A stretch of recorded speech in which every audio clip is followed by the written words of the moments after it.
So let me ask you a question. Is 80 really the new 70? Does that even make sense?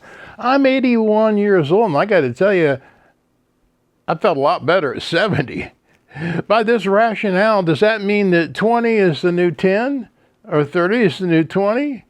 That's crazy. But what I want to share with you in this video are the 4 secrets that I have learned to living to be 80 and beyond. That's right, I have 4 secrets that I want to share with you about living a long life and living it well. This is Old Mike, Old Me, living better. You know my motto by now, if you ain't dead, you ain't done. And I know you're not done because you're watching this video. So I have had the joy of working with seniors for the last almost 40 years. The 4 secrets I'm going to share with you, some of them have come from my own experience, but a lot of these has come from the 20 to 25 people that I have personally known over the last 35, 40 years who lived to be over 100, including Selma, who I've talked about before. She lived to be 111. Mostly I have found there are some common things about people that have lived a long life and lived it well, and I want to share those with you right now. Number 1 is embrace your space. What do I mean by that? I mean that I need to accept and adapt to limitations, but not to limits. I need to accept and adapt to the limitations, but not to limits. I believe no matter how old you are, you can do unlimited things, even though you may be limited because of physical and other kinds of circumstances. One of my favorite characters is Gunny Highway from Heartbreak Ridge, and what he shares in that movie is what I learned in the Marine Corps when I was there. And that is improvise, adapt, and overcome. Improvise, adapt, and overcome. I've got a whole video on that subject, as a matter of fact. So my wife, Judy, and I, here's a photograph of us when we were, I don't know, maybe in our 40s or 50s, and here we are now. Do you think we've had to learn to adapt to some of the limitations in life? But I got to tell you, because you adapt to limitations as you grow older, does not mean you give up on your ambitions. Who I am has not changed over the years. And that's why at 80 years old, I started a YouTube channel. Some of you heard my story before. When I was 80, I sat down and I tried to figure out, am I done? You know, I've followed this theme, if you ain't dead, you ain't done, but I got feeling like, man, I turned 80 and I'm done. I remember turning 70, I kind of went through the same thing. Maybe 62, I don't remember. A lot of times you feel like you're done.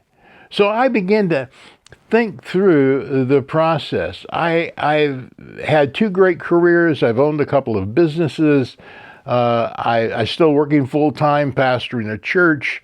But is there more for me to do? The ambition that is inside of me, how can I revive that at 80 years old? How can you revive, or how can you cultivate any ambition at any age and move into the next phase of your life? So number 1 is real simple. Embrace your space. Accept the limitations, but don't see them necessarily as limits. Acceptance is not resignation that you're done. I'm here to tell you, you're not done. If you ain't dead, you ain't done. Let the ambitions that you've had all of your life find fulfillment in your later years.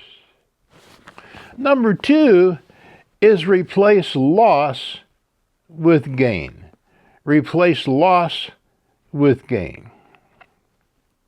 So here's how I like to frame it. The question is not, what can't I do at 80 that I could do at 30? It's what can I do at 80 that I couldn't do at 30? Let me say that again. I love it so much. What can I do at 80 now that I couldn't do at 30? Believe it or not, there's a lot of things. In my 30s, I had all the pressure of marriage, of a career, of earning money, building financial security, all of the things that come along in your 30s, 40s, and even 50s. The pressure of that, by the time you get to be my age at 80, that pressure isn't there anymore.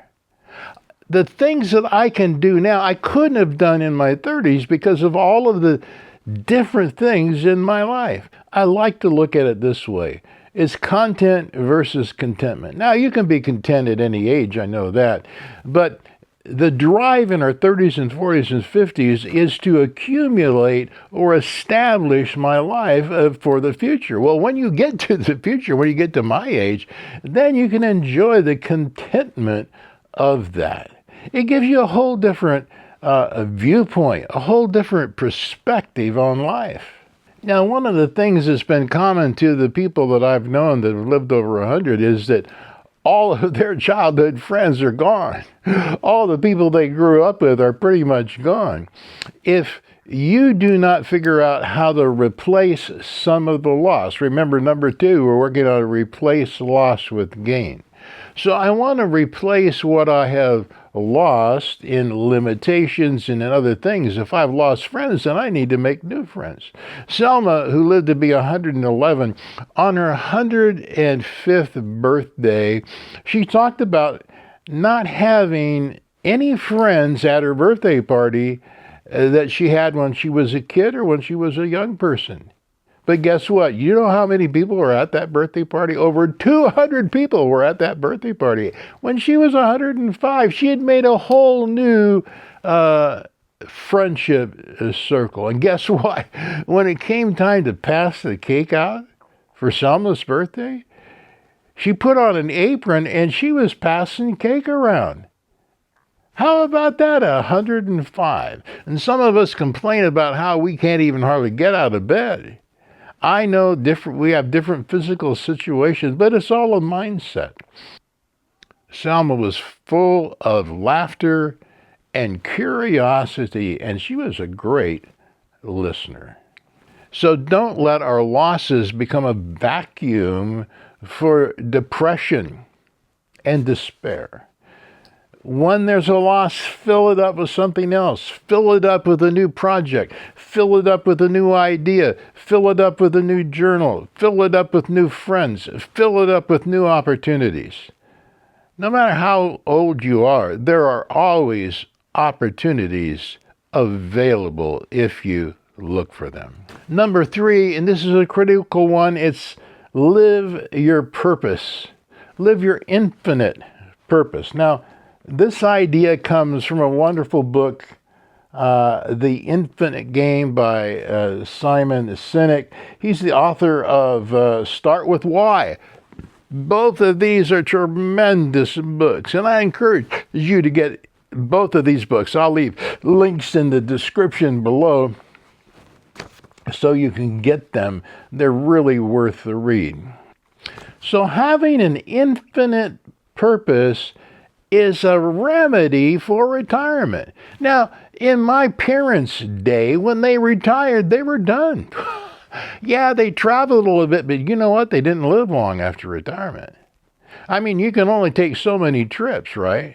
The problem was in those days, retirement meant the end of a career, meant the end of your life. There was no emphasis on a limitless, infinite purpose of life.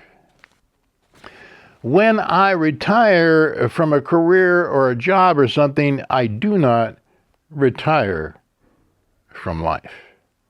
Now, Sinek puts it this way.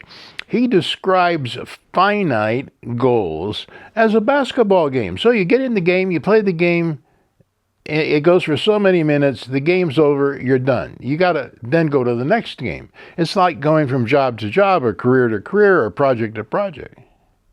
He defines instead the difference between that finite example of a basketball game as the infinite purpose is becoming a a great basketball player. That's an infinite purpose that can live on beyond a single basketball game. When I turned 80, I sat down, in my journal, I started reviewing my life from high school, college, the Marine Corps, marriage, owning a couple of businesses, starting 2 or 3 churches, pastoring those churches, being bivocational in a couple of different ways along the way. And as I look back in my life, I discovered something that kept coming out. What kept coming out is what I really love to do, what my real joy was helping people live better every day. That's how I came up with the theme for this channel, Old Mike, Old Me Living Better. Living better every day. It doesn't mean that at 80, I'm going to live better in comparison to when I was 30. No, it's living better than I did yesterday. Now, I had certain challenges yesterday and certain things that were setbacks and difficulties, but I can live better today than yesterday.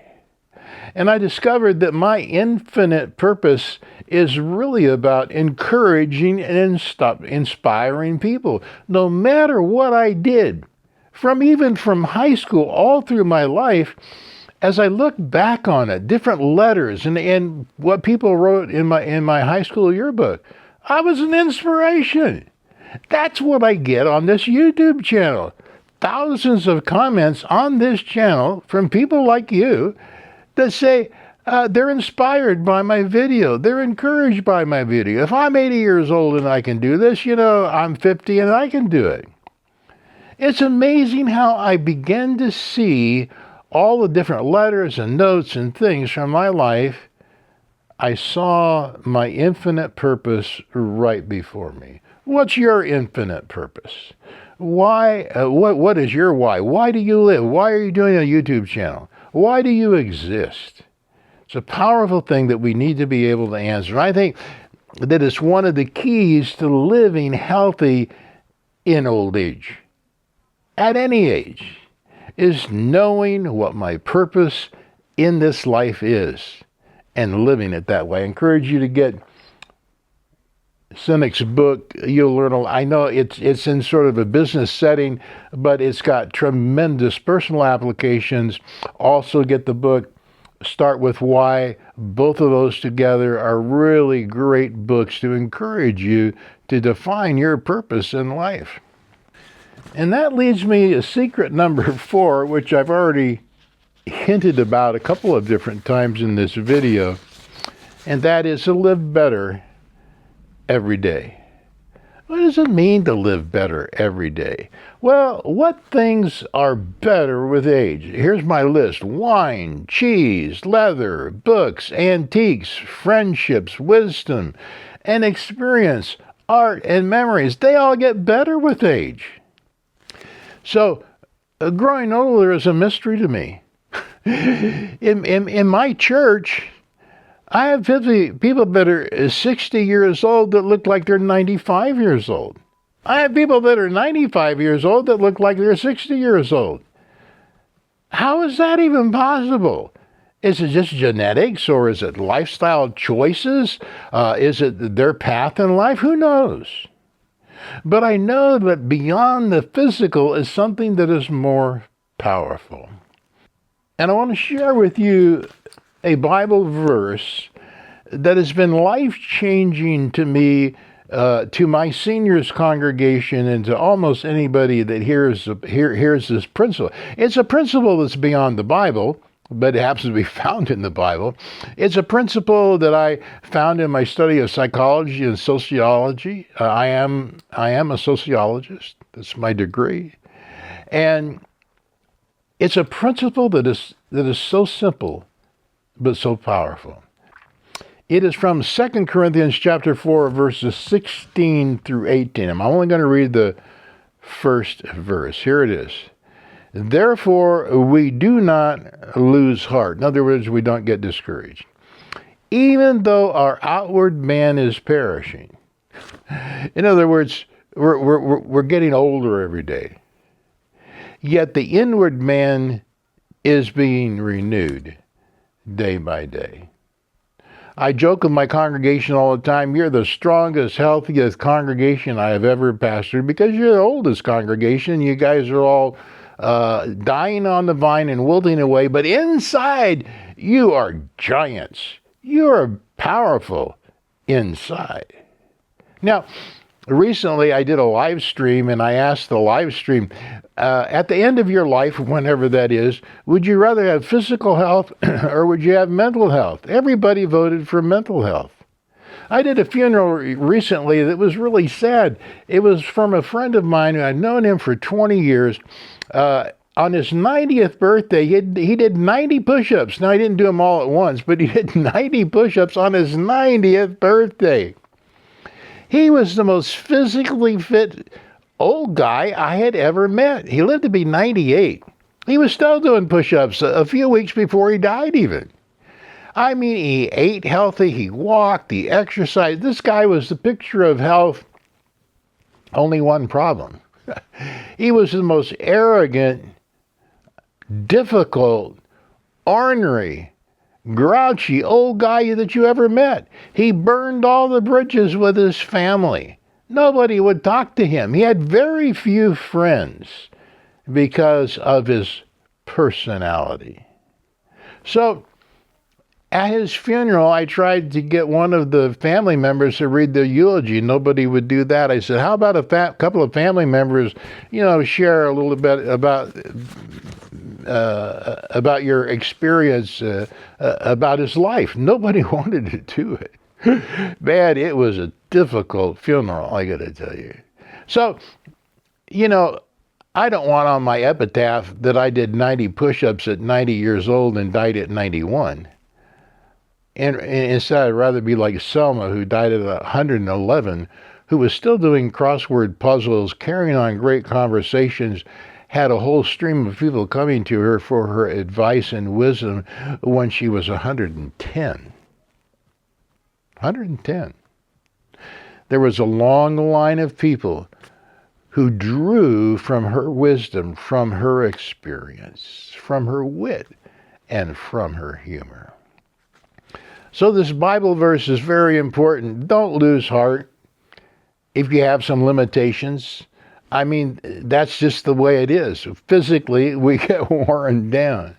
Take encouragement that though the outer person begins to wither, that the inner person can rise up and become stronger. Now, I know that not everybody can experience that. We have unfortunately, dementia, Alzheimer's, all of the issues that come upon older people that are so disheartening, so discouraging.